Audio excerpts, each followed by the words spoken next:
উত্তরবঙ্গের আস্ত রসুন আর আস্ত শুকনা মরিচ দিয়ে মজাদার স্বাদের গরুর মাংস কে কে খেয়েছেন? হাতে মেখে কিন্তু এই মাংসটা রান্না করা হয়।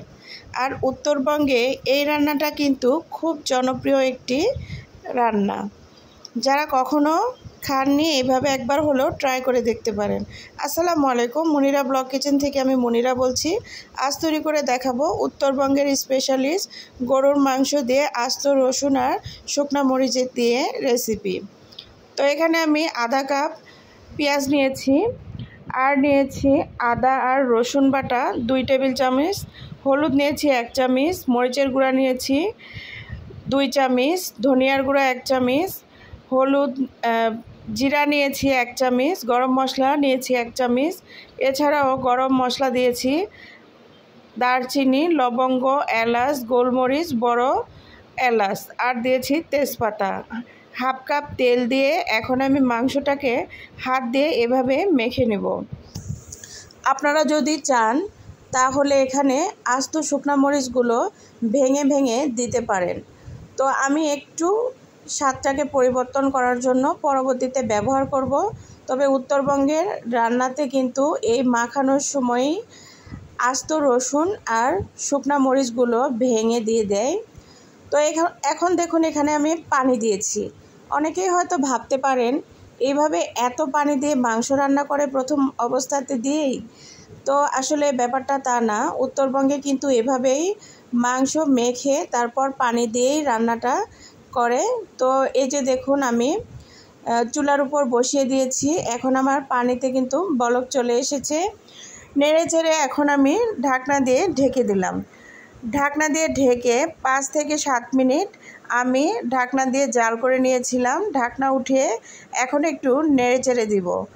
এভাবে ঢাকনা দিয়ে ঢেকে দিব, একটু পর পর ঢাকনা উঠিয়ে আবার নেড়ে দিব। এভাবে রান্না করে নিব 20 মিনিট সময় ধরে।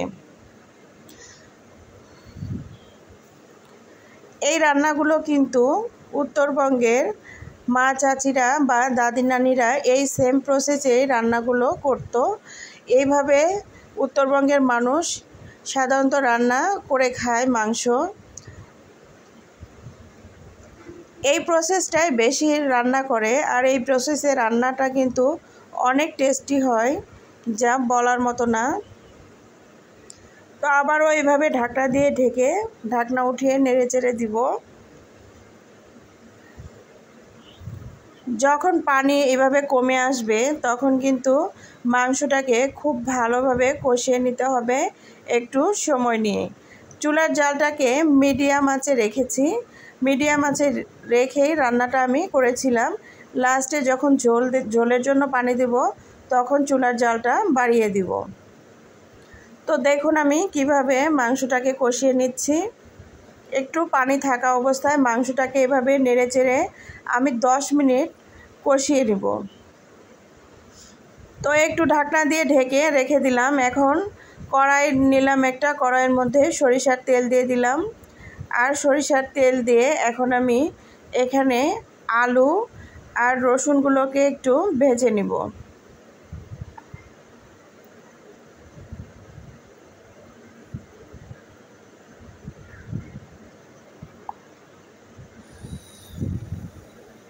এখানে আমি 5-6টা আলু, ছোট আলুগুলো নিয়েছিলাম, এইভাবে কেটে নিয়েছি।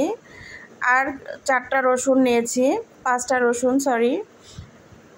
এখন আমি এখানে হাফ চামচ হলুদ আর হাফ চামচ লবণ দিয়ে তেলের মধ্যে আলু আর রসুনগুলোকে ভালোভাবে ভেজে নেব। এখানে আমি তেলের মধ্যে যে পর্যায়ে আলু আর রসুনগুলো হয়ে যাবে তার 2 মিনিট আগে এখানে কিছু শুকনা মরিচ দিয়ে দিব। শুকনা মরিচগুলো প্রথমে দিলে বেশি ভাজা হয়ে যেত, এর জন্য একটু পরে দিলাম।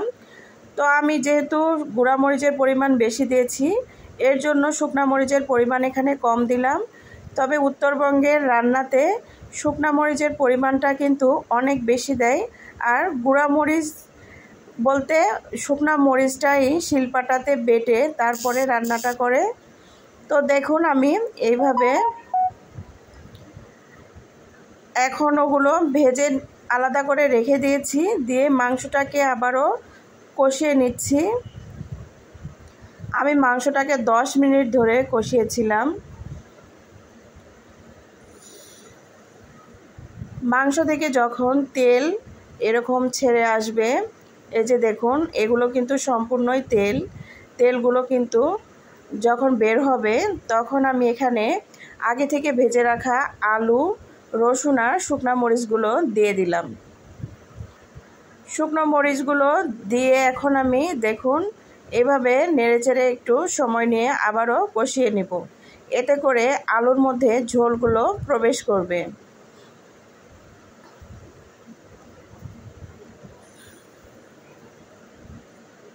আমার চ্যানেলে আরও অনেক গরুর মাংসের রেসিপি দেওয়া আছে, আপনারা চাইলে দেখে আসতে পারেন। এই যে দেখুন অনেক তেল বের হয়েছে। এই তেল বের হলে কিন্তু মাংসের আসল টেস্টটা পাওয়া যায়। তো এখন আমি আরও একটু নেড়েচেড়ে ঝোলের জন্য পানি দিয়ে দিব।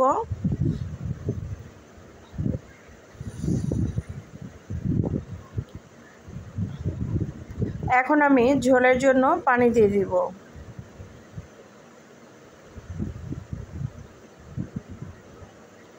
দুই কাপের মতো পানি দিয়ে দিব এখানে।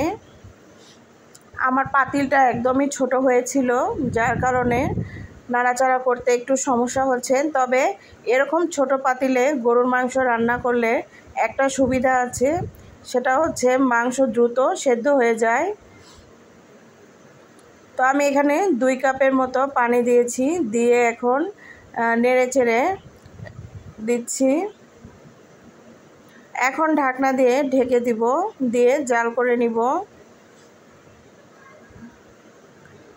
এই যে দেখুন ঝোলের জন্য যে পানিটা দিয়েছিলাম, ঢাকনা দিয়ে ঢেকে রেখেছিলাম, সেই পানিটাতেও বলক চলে এসেছে।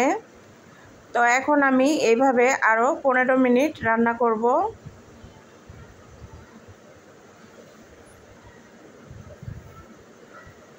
মাংস কিন্তু রান্নার টেস্ট বাড়ে কখন জানেন? আপনাদের একটা টিপস দেই, সেটা হচ্ছে জালের পরিমাণটা ঠিক মতো হতে হবে আর মাংসটাকে ঠিক মতো কষিয়ে নিতে হবে। এটাই হচ্ছে মাংস রান্নার আসল টিপস।